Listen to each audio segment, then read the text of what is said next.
Ladies and gentlemen, boys and girls, cats and dogs, anyone or anything with an ear or two that is listening right now.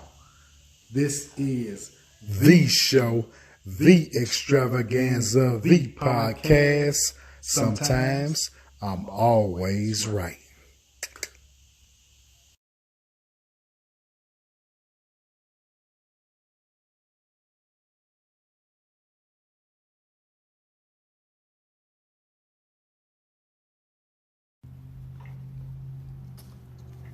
Welcome to episode 7 of Sometimes I'm Always Right podcast.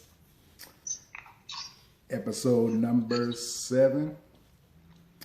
This episode, before I get into it, I know everybody's probably a little sad. We just had the Super Bowl. That means the football season is officially over.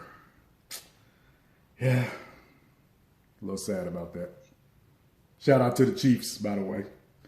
Yeah, shout out to the Chiefs and Patrick Mahomes. Y'all did a hell of a job closing that one out. Yeah, shout out Patrick. He pulled his MVP legendary joint out in the fourth quarter. I thought they was gonna win, like I predicted they was gonna win. I had a little doubt when they got down 10 in the fourth, but then I was thinking about, I'm like, shit, that's all he do is come back. So shit. No worries. He get it done. And he got it done.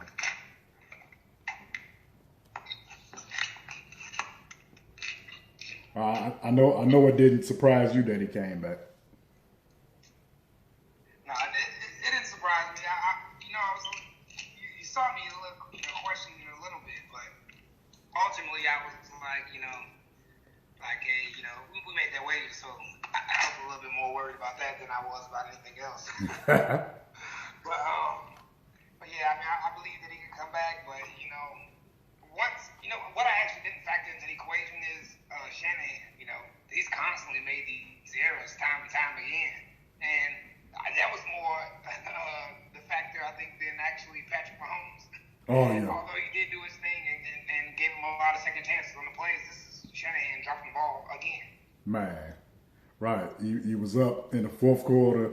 Well, previously the offensive coordinator of the Atlanta Falcons, when he allowed Tom Brady to have the epic comeback up 28-3 and let that lead slip away. And he let this one, as the head coach of the 49ers, let this lead slip away. So, not looking too good for Shanahan in the Super Bowl, man. I don't know why he just didn't continue to run the ball. It's like you get up and then you want to showcase Jimmy Garoppolo. Like, no, that's not the time to do that.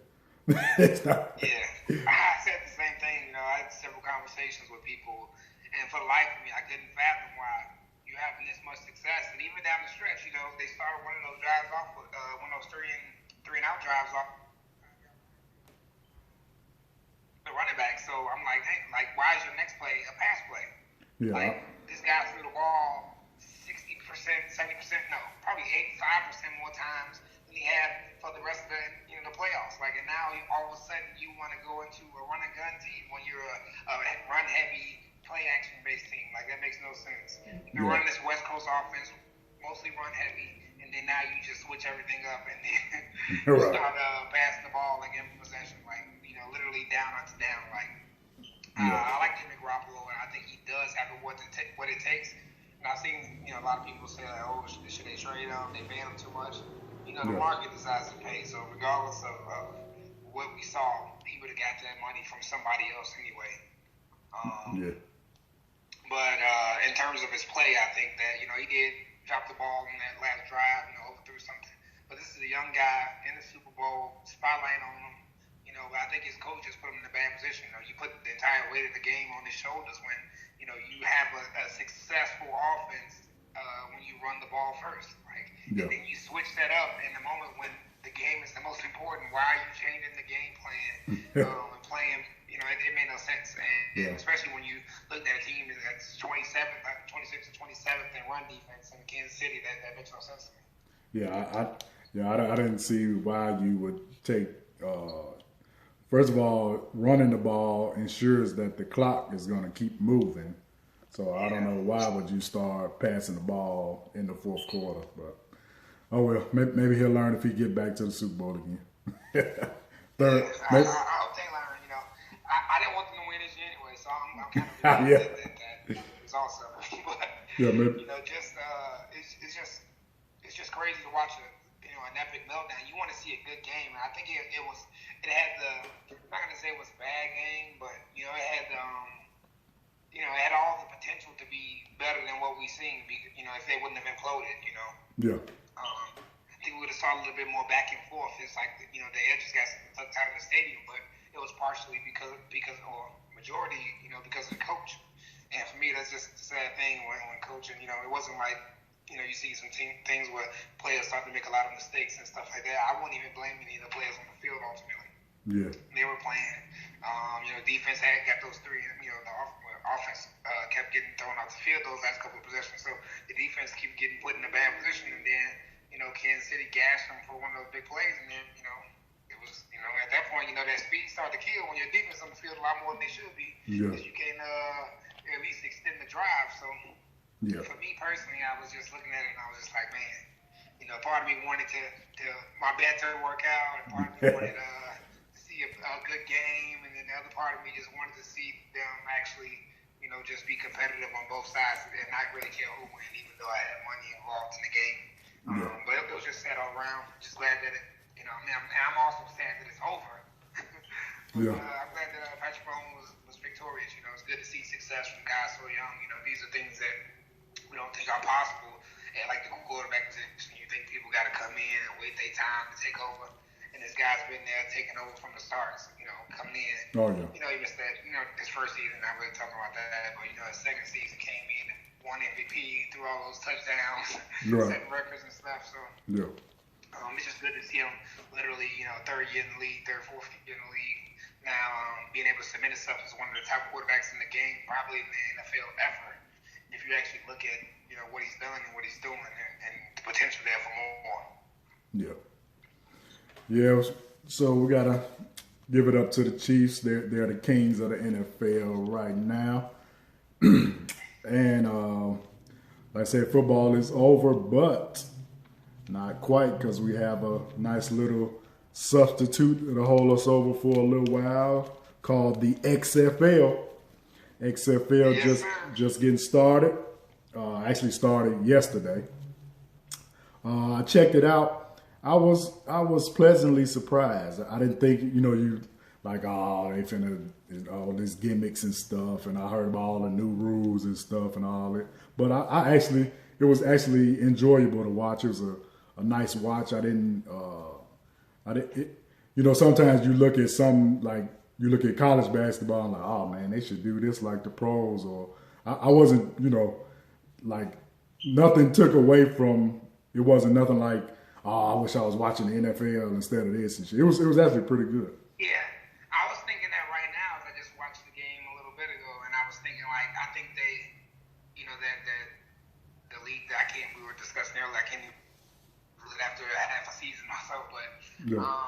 I think the thing is that they've set up a separate market for themselves, so they're occupying a different market space than the NFL by doing these rule changes and offering us something different. Yeah. So we still get that football feel for it, and we also get something different, because they're not trying to compete against the NFL. Now they may, overlap in some of the stuff, but in reality, you're getting a similar product, but they're in a different category, a category they own, and I think that's what will help them be successful in the long term. I'm interested to see how this thing plays out because I love football, so seeing these guys play and different things, and somebody mentioned earlier, like I'll be more excited when big names come to it. I'm like, in reality, we watch some of these other players play from college, and those are the big names in college, and we watch them go to the NFL. Yeah. But in reality, we just, we have these players from these teams that we like in college, they transition to the NFL, and they're on our teams. And we learned some of these guys, we had no clue who they were through that process, let them be in the NFL. Yeah. And so I don't think we need big names. I think we just need to see, with the model that they have and seeing people perform within what the space that they are in, I think we'll see good enough talent and exciting things. I don't think they need to just start to poach names from people were just saying like they want to see bigger names and different changes. That's too much like trying to change what they already are. Like we don't need like a knockoff NFL because that will ruin the experience. Yeah. And that's what I thought I was going to think it was. I thought I was going to have that feeling watching it, but I don't get that. Yeah. It's this own little thing, and I think that's what makes it cool. Yeah, they got one thing I liked when I was watching. I actually read up on it too, and you can't kick an extra point, but you have to go for 1, 2, or 3. You go for 1 point from the 2.5 yard line. You can go for 2 from the 5, or you can go for 3 from the 10-yard line. And I like that because even if you're down 9 points, you can still tie the game, in the fourth quarter. So, in the NFL, you're down 9, you got to score twice. But, this one, you can score 9 points, 9 so points cut down in the one amount of possession. possessions overall that a team may need to come back and, be back in the game. Yeah, so you can, if you're down 18, that's only 2 possessions. You can score a touchdown, go for 3, a touchdown, go for 3. So I kind of like those little rule changes. Because you can lose either way. You're thinking like, you watch some of these NFL possessions out, it's only X amount of time left. Yeah. And in reality, you watch this like, hey, we can come back in 2 plays, Right, yeah. 2 possessions right now. Yeah. Yeah, so I like that. I was on Twitter and seeing some people talk about, they do the in-game interviews. Some people said they didn't like it. I think I seen my boy Arnold on Facebook. He said he didn't like it, but I like it, man. You get the raw emotion. They even had a F-bomb, one of the players spewed out. So, it's just they talked to one kicker after he missed the field goal, and he was kind of like, if you don't get the hell out my face. But he couldn't say that, but that's kind of how he was looking. Yeah. But I just like it's different, so I just like that. It was different, but I like it. Yeah, see, that's the thing. I think people just have to get away from, viewing this as, like a branch of NFL. Like we see college football, there's a tradition. The NFL is totally different. This is not what we're watching. I think people just have these, people want to be the first ones to talk about something or down something. You want to either be, some people want to be trendsetters and say it's good, or you want to talk about how horrible something is. Yeah. And I think if we just embrace this for what it is, I think people enjoy it. I mean, I think that, we'll get we don't know most of these players. You have some people that maybe have fell out of the NFL due to attrition or a certain reason, injuries, and this is probably a second chance for them to either get back or just make the claim to fame in the XFL. Yeah. I hope it sticks around, but I mean, in reality, we get to see guys, do things that they enjoy and provide entertainment for us. And I don't feel any reason to go ahead and try to, crap on it right now or anything. I think it's a good opportunity. I don't care what kind of interviews they do. I think that just gives us a better opportunity to get to know these players, see what they're about, and just kind of get a vibe for the teams. Because, most of us have like hometown. Like, hey, we from Chicago, so we Chicago fans through and through. Except for our LSU fandom, college football. So just, be able to follow some of these players, some of these teams. We could have a team in, Houston or somewhere else. We could start to like some of these guys and get to know them, and then, root for one of these teams that are all over versus, rooting for the home team like you normally would. So I think it's a good idea to do the in-game interviews and just give as much exposure as you can to the players and to the actual organization itself. So I think it's a good move. Yeah, it's something different. I just like, like I said, you can get the raw emotion from players. They might slip up and curse like one of them did yesterday, but hey, that's how it go. And the moment you might say something, they might say something they want to take back or something, but hey, that's how the XFL doing it. And so it's off to a pretty good start. I like it. Games was pretty competitive. I think we had one blowout today, but I like it. It's a pretty good product to watch. A little substitute from the NFL and college, but football is football. So as long as it's a good product on the field, I'm going to support it. Yeah, me too. I agree. Yeah.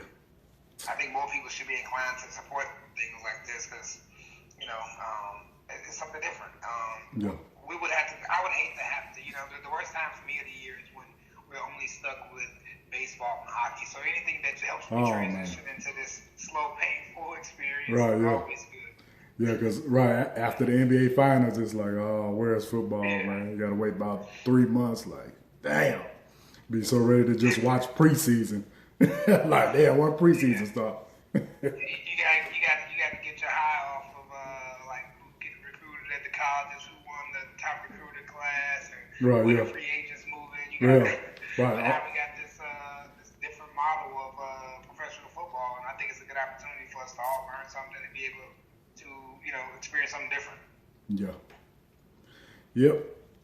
And like I said earlier, I was on my Instagram story.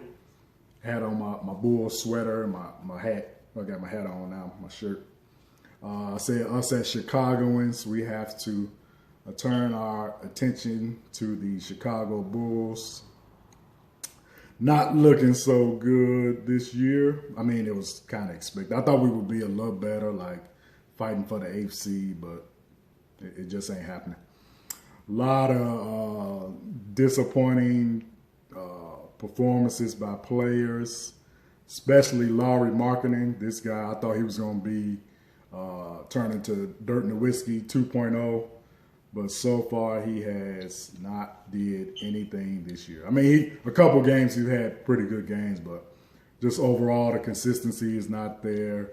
I don't know what's going on. I heard on Twitter, I seen somebody post the there was an article I read that he was actually getting fed up with management. It's like, if we don't get rid of this damn management, man, guard packs, I think we had enough of these motherfuckers. I'm tired of them, man. They just taking the Bulls down the fucking drain. Like, and then this damn coach to just clean house. We need to just clean house, man. I agree. I mean, it's at this just point, I don't see why anybody in their right mind frame would say that, guard pack should stay or the coach. This horrible, the entire experience lasts for several years. Absolutely horrible. They all need to go. We need to speak out, start a petition or something.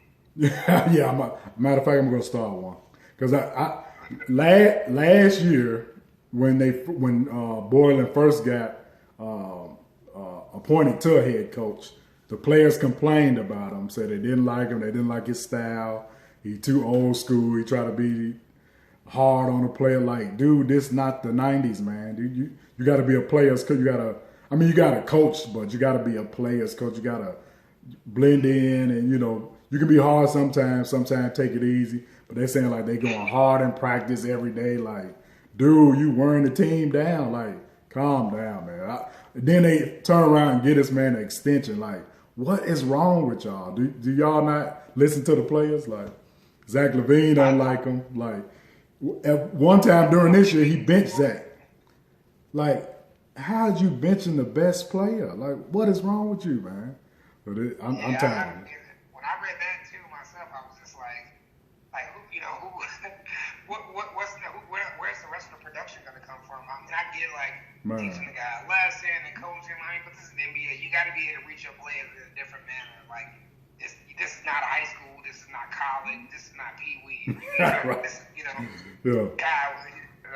it's crazy. But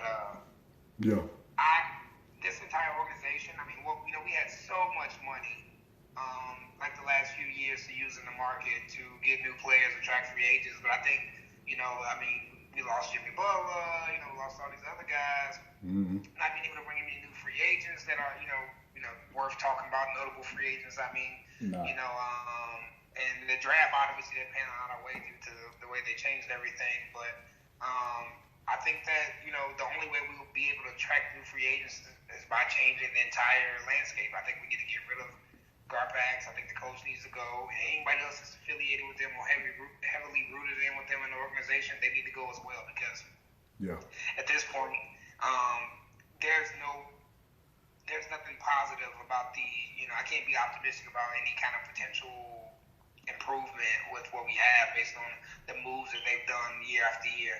And the fact that we can't attract any top free agents, it should be, unsettling enough to most people because if you can't even bring in talent. We just got to fight through the draft. It's going to be years. You know, we're going to be experiencing this. Right now, we're at 19 and 34. 10th place, so we could possibly make the AC, but this is a storied organization. We should not be here right now. This has always been a good market for players, and the fact that that we can't pull anybody else in, I think as a clear sign that we need to move on. I don't know anybody who would disagree. Yeah, I don't. The last when we had Thibodeau and they fired Thibodeau after he had a winning season. With Derrick Rose hurt, it's like I was almost done with the Bulls then. It's like, what the hell is wrong with y'all? We got a coach that coached these players up, and then they say, he might have contributed to the injuries. He worked them too hard. Like, this dude had a winning record with our MVP missing the year. Like, how can you get rid of him? That was an awkward moment for me, though. Like, knowing that, that all the players that got injured during that time frame, and it was awkward to see. I didn't want to see him go. I was just hoping maybe a stern talking to, or some kind of mutual ground we met to where it was established hey, this guy's going to play X amount of minutes, something established to where we could prevent those kind of situations from happening. Yeah.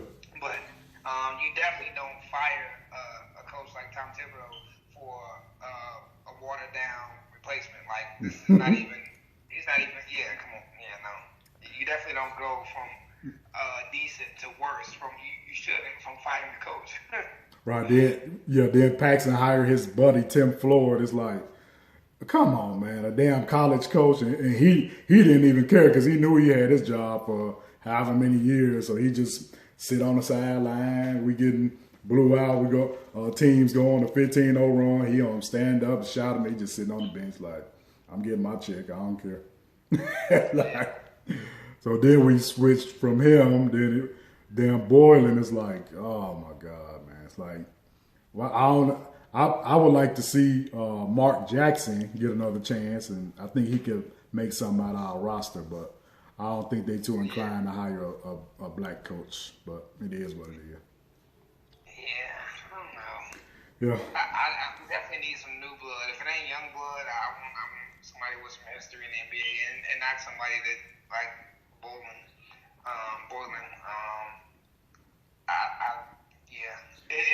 It's hard pill to swallow, man. Yeah, it's just sad because the only thing we have to look forward to now is watching the game and see how many Zach LaVine gonna score. Like, is LaVine gonna score 30 or 40 tonight? Like, that's all we gotta look forward to. No. Let's see if we can beat this team, because we probably gonna lose if we're not playing Phoenix or the Wizards or the damn Knicks or something. We probably gonna lose the damn game. So, and it's a shame we getting like those teams. Like, I know teams see the Bulls on their schedule like, oh, easy win right there. We only got to play hard tonight. Bulls coming in town. Easy. Let's relax. The rest they players against us because we sorry as hell. Whew, man. Yeah. But I'm tired of talking about the Bulls. They are depressing me. I would say the East is pretty competitive though. So just to finish it, I think the East is more competitive now than it's ever been. Oh yeah. Especially as of late. So I think you got all these teams here. You look at the standings and you see these guys, and you see a lot of repeats. Teams that we've seen for the last few years be up there, and they're good, and the other teams are getting better. So you see the bottom teams moving up, and I think it just pretty soon, like right now, we got the Nets in the 7th seed. I don't know when KD's supposed to come back, but yeah, that's gonna push us even further down the rabbit hole. The Pacers are a solid team. I just think the East is definitely the conference to be in. I mean, both conferences actually are pretty strong, but I think it's a tougher battle in the East amongst the top 6. Because you got Philly. They having a up and down year. I think they in 5th place. Yep, you got Philly in 5th. Okay, you got the Bucks in 1st, obviously. Yeah. The Raptors coming in 2nd. The Celtics in 3rd. The Heat in 4th. The Sixers in 5th. The Pacers in 6th. The Nets in 7th. The Magic in 8th. The Wizards in 9th. And the Bulls in 10th. Yeah. So, I mean, we only 3.5 games back from the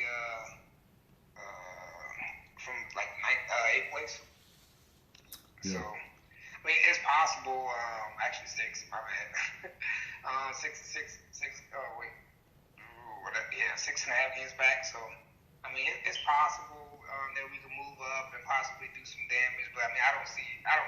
And in reality, I would rather them fall further down until we get a good draft pick. But I mean, in reality, it don't even matter anymore because when they do the lottery and stuff, you know, you could.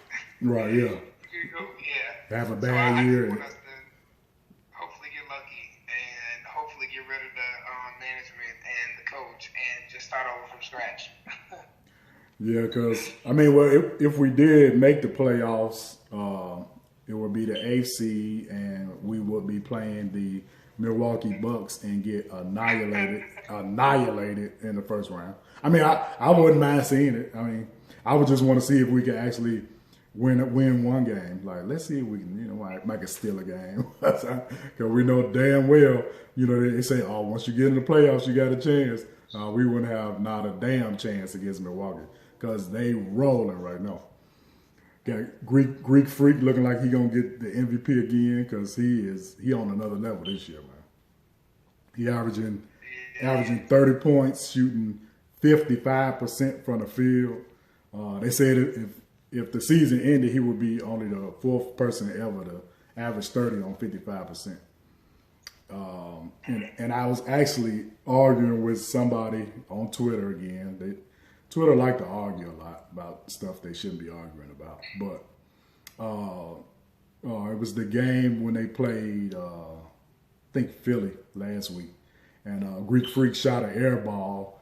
And, I was just on Twitter, going back and forth with people. And this guy said, Greek Freak shooting air balls, shooting threes hurts his team. I'm like, he actually has gotten better at shooting threes. And how can you hurt your team if you're the leading MVP candidate and you averaging 30 points a game and they only lost 7 games? First of all, whoever he is, he's an idiot. He was averaging 30 points a game and 1 point a minute. Right. Yeah. And chipping in with 13 boards and almost 6 assists. Right. Like how you possibly hurt your team? Right. Hurting his team. Simmons is hurting his team. If you talk about a player that, it's not about even missing them as much, not taking them at all hurts your team a lot worse because you're not even a threat because you're not keeping the defense honest. Exactly. And that's what Giannis is able to do. So even if he knocks down the kid, even if he's one for every 4, he's still better than a lot of other players because some players are even too timid to attempt them because of how bad of a shooter they are. Oh yeah. I mean, this guy's having 30 in 30 minutes. I would not even have a conversation with a person that says something like that. Yeah, and then they average margin of victory is I think 12.8, and if it stayed that way, that would be the greatest margin of victory in NBA history. Like they is blowing everybody out. It don't even matter if he can actually practice in the game. Like, okay, let me practice this shot. Let me get my 3. Let me shoot a couple 3s. Shit, they're gonna blow them out anyway. Shit, they beating everybody. Like it don't matter who. I mean, they played the Clippers, blew them out. Played the Lakers, beat them. Like I think the Bucks gonna come out the East for sure. Like last year, Kawhi, Greek Freak ran into Kawhi, and he couldn't. Kawhi was just on a mission last year, but this year, I don't think nobody's stopping him in the East to at least get to the finals this year. Nobody. Even though Boston looks pretty good, Boston does look good. Yeah, they look good without Kyrie. It's different opinions. They look better without Kyrie. You gotta say better. You can't say good. Yeah, they look better without Kyrie. But Kemba Walker. Against Kyrie, I want to say that's not a stab at Kyrie because I think he's still a great player.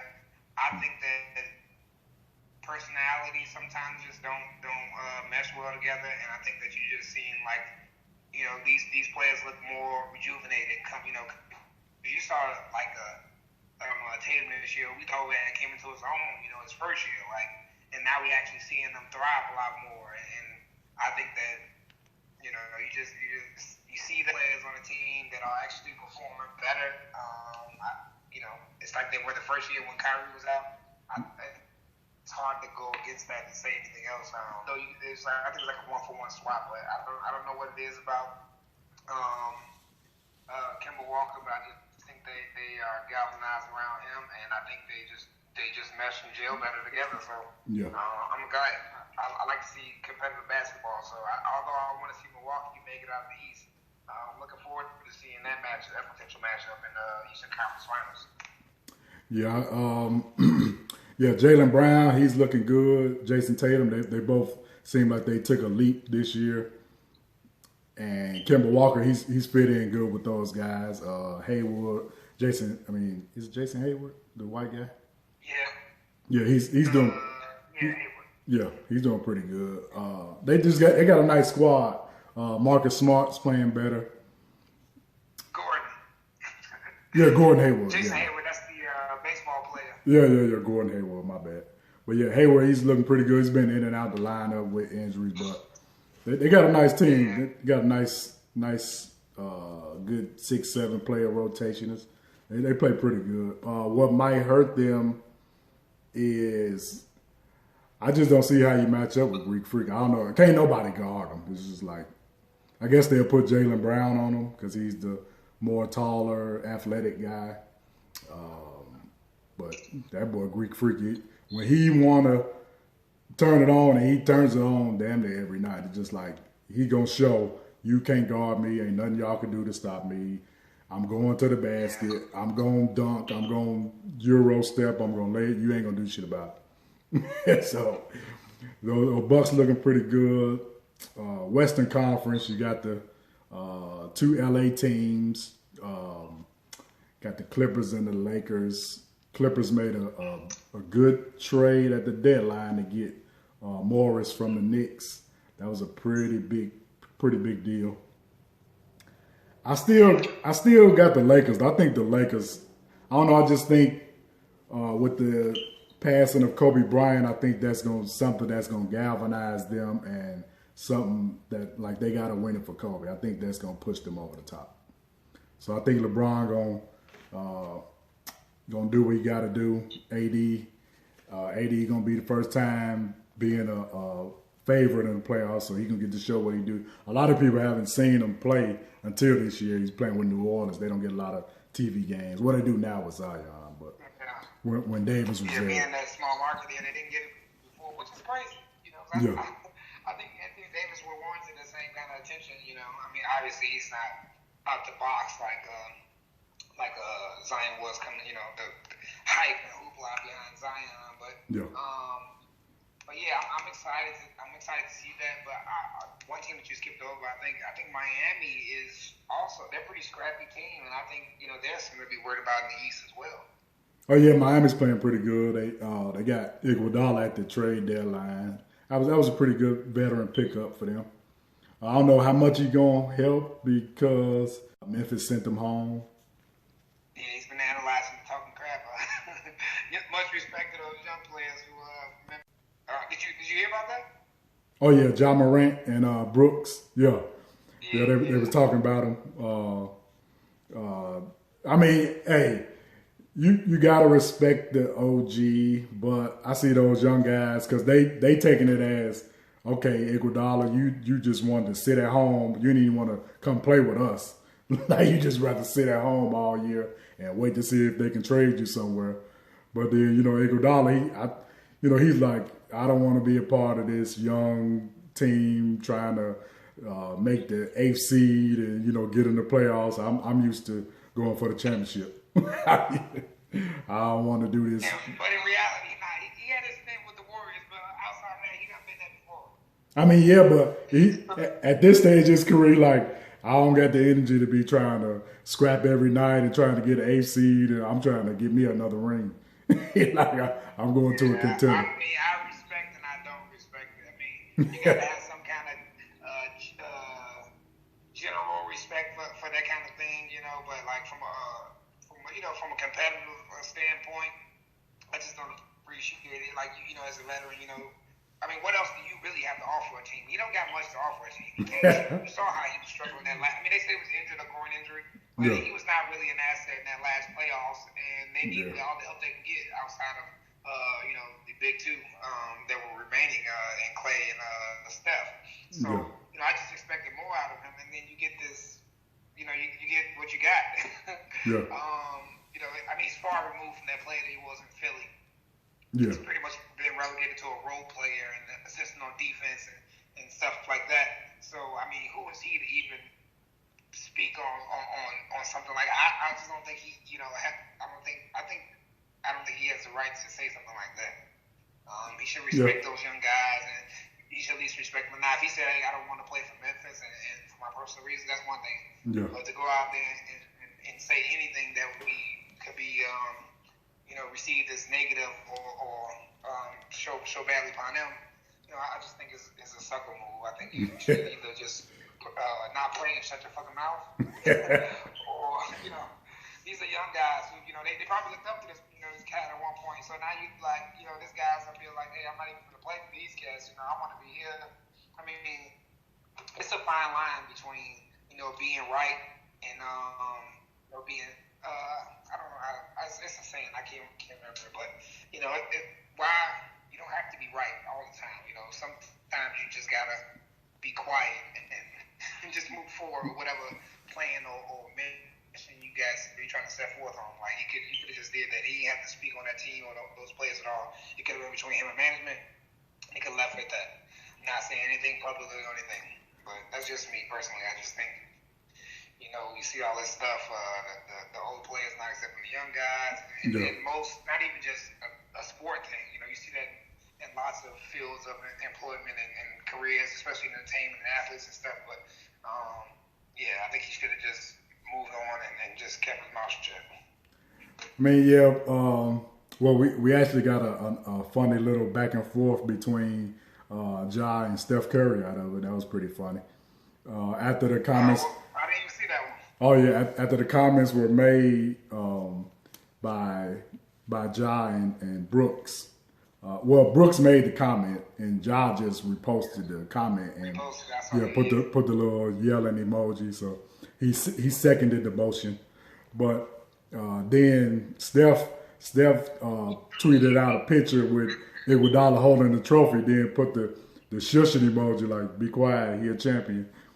So then John Morant actually tweeted a photo with KD doing a shrug, like, this is why y'all won them last two rings, just KD. I'm like, oh, touche. But I like that little back and forth. Then that was pretty good.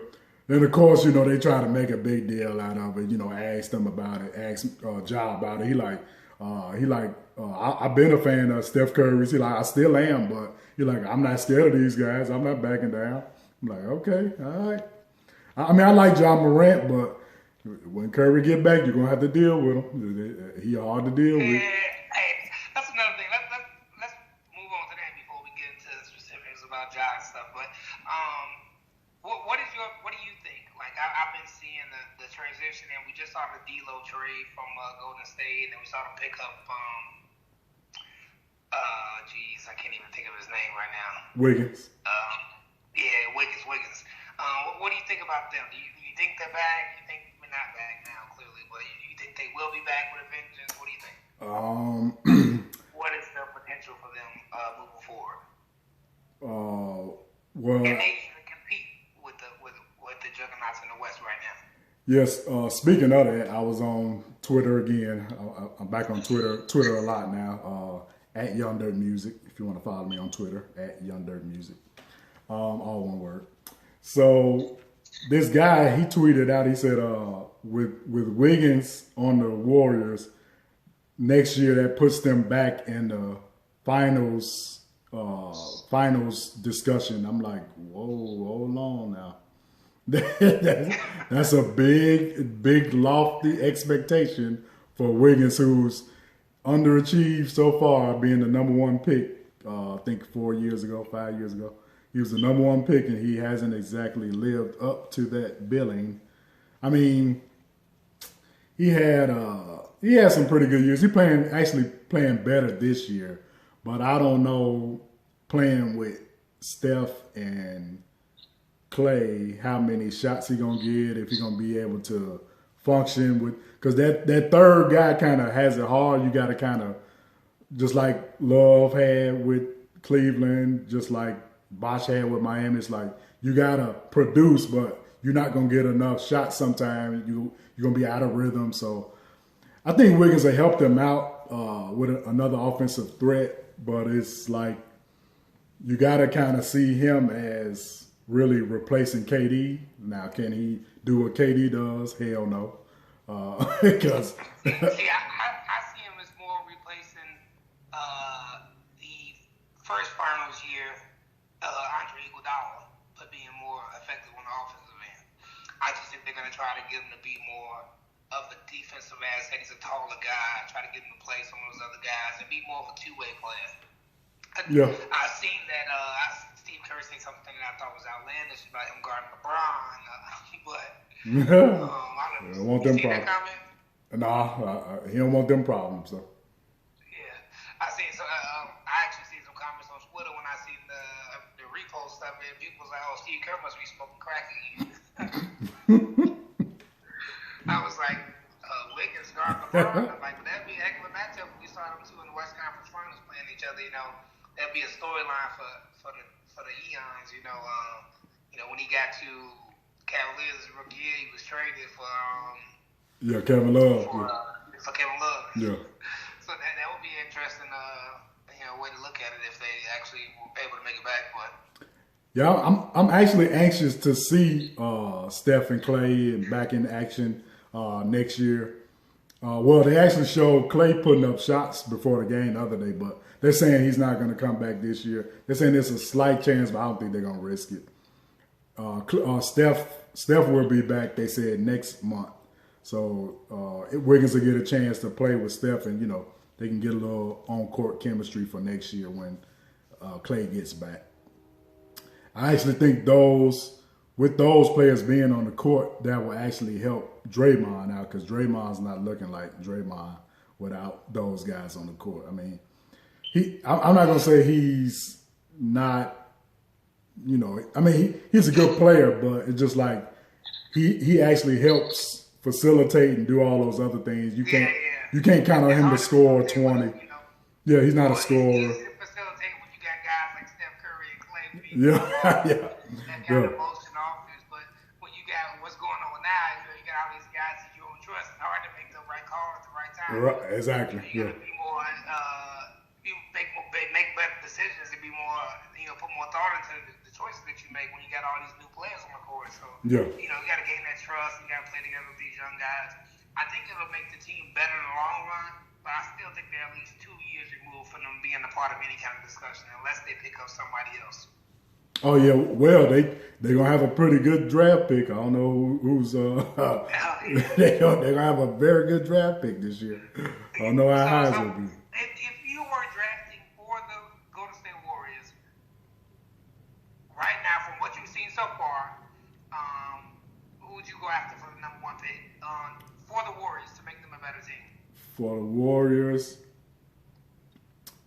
probably that guy from Georgia, Anthony Edwards. Oh yeah, he's nice. That guy is. I like him, man. I think. I do too. Yeah, I think he would fit in that system too. Yeah. That's what I was gonna say with Steve Kerr as his coach, and in that system, I think he'd be pretty good with them. I think that guy's going to be a star at the next level too.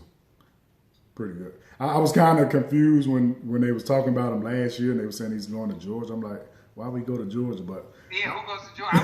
yeah. But he's from there, so I guess he said I'm going to play for my home state. I'm like, okay, that's cool, I guess. But the funny thing is, I actually heard about him first from like the 2K network. I'm playing 2K, and then I do the draft picks, and I'm like, who is this guy? Draft him.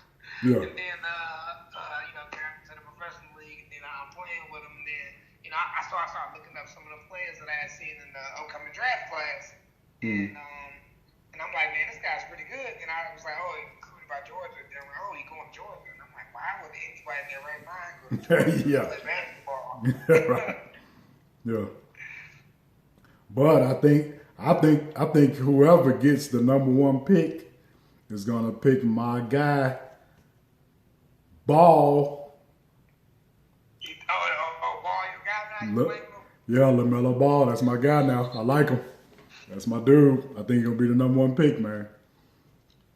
Because he been. I think it's potential. I think it depends on who gets the number 1 pick. I see Wiseman going 1. Yeah. Or Edwards, or I actually see Edwards more of a 2 or 3. But I just think that LaMelo Ball's potential based on his height and his athleticism and what we've seen from him so far. Yeah, he been over there. Against other professionals over there. Yeah, playing with them grown men.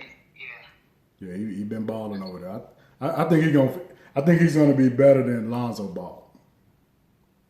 Yeah, I just think that I've seen more people talking about Anthony Edwards as of late, and you know who knows based on how the lottery falls, and they may not just go with the best player available. They may go with the best player for their needs in their system. So I definitely don't want to see LaMelo go to the Knicks. I think he actually mentioned that he might want to go there, but that would be crazy seeing him with RJ Barrett and Knox. And I don't know if that even work out for those guys. I think New York has been a catastrophe as of late. So yeah, I hope that doesn't happen. Yeah. Well, there's been a few other players though. I've heard about Jaden McDaniels. Obviously not going number 1, but like it's possible 2 or 3 position. I'm just excited to see how that plays. I'm more excited about the upcoming draft and seeing who lands who. Because right now in the league, I think through the draft, there's a lot more talent. You can see a lot more teams climb up from the bottom versus, some teams may falter. You may see free agents move around. Because next year, Anthony Davis hasn't re-signed yet. He might be he will be a free agent. So, there's potential for that too. Who knows where it may go. Yeah. I hear people saying LeBron may retire based on his tone and some of his post-game interviews since Kobe's passing away, but I'm not too sure about that. I think his love for the game is strong, and I think what Kobe embodied will just motivate him to continue what he's been doing. Yeah. Yeah, well, it's about the time to start heating up. All-Star break, so now teams position themselves. Trade deadline's over, so we're gonna see how these teams gel in the second half of the year, jockeying for the playoff home court advantage. So it's going to be nice to see these next 2-3 months how the NBA shapes up. You got your favorites, but I just want to see, I like to see the matchups of, potential upsets and stuff like that. So it's getting down to the end. It's going to be exciting to see. I'm ready for it. Yeah, me too. That would be great since it's in our hometown to go back to Chicago to check it out. But yeah. Yeah, I heard they done skyrocketed the prices on everything as expected. So I just hope it's a safe weekend for everybody so that we can continue to go on our events like this in the upcoming future. Oh yeah, yeah. So if you're in Chicago, or if you're going to my city, Chicago, for the All-Star Weekend, enjoy, have a good time, eat some good food. It's the best city in the world. Stand by that. Definitely for food. And don't start no shit, especially you outsiders coming making our city look bad. Right. Yeah, be careful. Take your ass back to wherever you're from. Yeah, be careful. Don't jokes. Don't start none, won't be none now. Definitely don't do that. Right, because Chicago is ready now. It's a beautiful city, but it can get a little ugly at times. So can get a little chilly in the windy city. So. Yeah, be careful. Be careful out there. Cheers to Chicago. Cheers to Chicago. Moving forward, what do you think about the first? Let's just tackle the MVP. Who do you think want to do MVP then Rookie of the Year? What do you think about the MVP races? Do you think it's Giannis? Do you think it's okay? Never mind. Let's not ask that. Do you think it's Giannis? What does the second and third place player have to do to overtake Giannis, and is it possible? I would say, I think LeBron is in second place right now. In order to overtake Giannis, I think they would have to go on a tear, like a 20-game win streak or something like that, and he just balls out like LeBron in year 3 or 4 or something like that, just like take over every game, just like because the way Greek Freak playing right now, it's gonna be hard to overtake him for MVP. I don't think LeBron can put it. I think during the coasting toward the playoffs, I think he's gonna chill out and conserve his energy until they get to the playoffs. So I think Greek Freak got this MVP again. I think it's hard for me to see LeBron as a number 2 when he has another player on his team averaging 26 and 9. I know he's almost averaging a triple double. I think he has like 25, 10, and 6 or something. Yeah, he is leading the league in assists though. I got to shout out LeBron for that. I thought he would, and he is. So. Yeah, but I just don't see him with the talent that he has on his team, and with somebody also staking that claim at being Anthony Davis. I'm not saying that he's there, but he's at least number 5, 4 or 5 if he's not 3. But when you have another player like on your team, it's hard to see them as a true number 2. Yeah. And also when you look at the standings, you got Golden. Not Golden State. You have Milwaukee Bucks having the best record in the league. It's hard to overlook that for anything. Oh yeah. So yeah, I don't know. I think it may be ugly for everybody else. I mean, obviously the Lakers are close by, but yeah.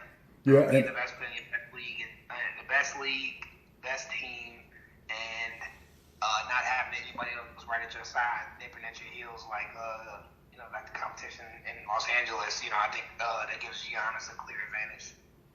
Yeah, and Kawhi Leonard is actually having a pretty good year, but he doesn't play enough games to get MVP. You can't give him MVP and he missing 20 games. Like, you just can't do it. And I agree.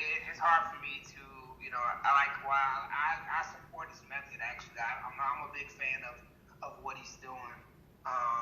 Mainly in the sense of, just protecting oneself. A lot of these players get used up and spit out, reminds me of my time in the military, Seeing friends who dedicate so many years and then boom, man board, no benefits, bye, talk to you later. Oh, yeah. But, you see these teams, organizations, like we look at Derrick Rose now. I was ready for my team to move on based on his brother and everything that was surrounding that. I was okay with seeing the Bulls move on. I mean, I definitely think like, hey, we paid this guy all this money. I definitely didn't want to pay him again, just based on the Bulls and what we could do after that. Yeah. But just seeing how this guy put so much into his career. He did so much. Obviously, he wasn't able to stay healthy and fill up his end of the bargain, which could have had something to do with the coaching and the minutes that he played and that he didn't need to properly. It's a lot of speculation that could go either way. But when we look at these guys like that and how their careers end up short and, they end up not being able to make the same amount of money and provide like they were before. Yeah. For me, I'm just like, hey, get what you can while you can. So I'm, and obviously you don't want to have your knees be shot and not be able to play basketball as a kid. A few years later, when you finally settle down and finish your career and retire, you want to be able to be active and live an active life. So I really do support load management in that sense. But also, just because you get the benefit of load management doesn't mean I think you should get rewarded for it. So I don't think he should be able to be in that conversation solely because of these other players doing their thing, over the course of playing more games and longer more minutes on their body because that puts them through more wear and tear and everything. So it just comes with the territory. Yeah, he like I say, he's having a real good year, but it's like he told me not playing back-to-back games. So it's like if you missing 15, 20 games, it's like it's kind of hard. I mean, I don't think he really cares about MVP anyway, but I don't think he does either. I don't think it's one.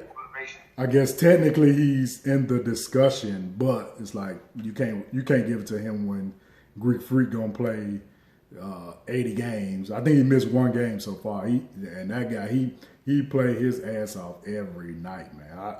It's like someone like him, you would see, okay, like He can take a game off every 2 weeks and just chill out. Nah, he coming to rip your heart out every night on the road at home. Yeah, that guy ain't playing no game. I also read that Kawhi had a quad issue though that was a part of the reason why he started doing this early. Like it's something that could possibly over time continue to get worse. Yeah. So I still support his decision, but yeah, you can't really knock a young bull like Giannis for anybody when he's out there grinding and doing as much as he can. I think LeBron should practice load management. Yeah, that's why. LeBron. He's saying if I'm healthy, I'm gonna play. So I mean, I appreciate it. Being that because he said it might be somebody coming to see him for the first time and he's sitting down because he want to rest. It's like damn, I done paid all this money for this ticket. I caught this flight and all this shit. You ain't playing, damn. But I mean, I spent $800 on some Cleveland. The Bulls was not good. I spent the money on the tickets just because I knew LeBron was coming to play. So yeah, I can understand that fact too. But it go. So many different ways to look at this. Like, do you value the player? Do you value the people? Yeah. Should we take that into consideration? Is the player's overall health and mental well-being, emotional well-being more important? It's a conundrum, and I think it's something that needs to be fixed. Should we reevaluate the league as a whole? Like, is the NBA a part of the problem? Yeah. Do we say, hey, play less games or spread out more time between the games? You could essentially, if you're going to play 82 games, you could spread that out over a longer portion of the year, but is that worse than a player in their lives with their families? What's the best way to approach the situation? Yeah. Hell, they could probably do just do it like a whole entire playoff format. Like a double elimination, maybe like a regular 32-game season or something, and then do like a crazy playoff format, like where it requires double elimination, and then something different. Yeah. I think it's possibilities with making this still be financially. Obviously they're doing it for money. The owners and everybody, you're not doing that just because you're like, hey, I love the game. The owner's trying to make money, so as long as they can generate, generate the wealth for those guys, and allow these players to make their money and allow them to be, their best and healthy at the same time, then I support it. But I just think it's something that, this is going to eventually force everything to be reevaluated and to kind of see what the best approach is moving forward. Yeah. Yeah, it's a lot of different factors you got to look at. I think they actually talking about reducing the games. 82 games, that's a lot of games. That's a lot of games. Yeah, it's a lot of games. But, hey, that's how they always did it. I don't know. I guess they could figure it out if they're going to do it or not. I'm cool with it if they reduce it, but if they don't, I'm cool with that too. But, U.S. just want to watch hockey and baseball all year. No, I definitely don't. Yeah. So next up, rookie of the year. What you got? Oh, John Morant got that on lock.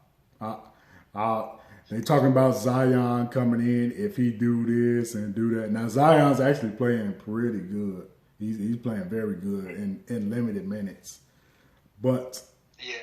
Ja been balling all year since week one. You can't overtake him unless now if Ja, if Ja starts to slide and Zion just like goes on averaging 35 and 12 and 4 blocks the rest of the year, like damn, like. Yeah. But other than that. If he increases production, I agree. But it go back to my same argument for low management. I support it. But I would not support it in regards to somebody who's playing an entire season losing out on an award because of somebody coming in and playing less games. You come in, you average 18 for a half a season, 7 boards and 6 assists. To me, that's not the same thing as somebody grinding it out all year and producing the way Josh been producing. Oh yeah. I don't think that is fair. Nah. You can't take it away from Ja. He been as the second pick. He's lived up to expectations. He's actually passing pretty good, scoring pretty good. exciting to watch. He's a highlight waiting to happen. He's going to be a good player in this league for a long time, and he will get Rookie of the Year this year. Yeah. No debate. I don't see anybody else threatening that at all. I'm just hoping that the media and the hoopla doesn't get behind.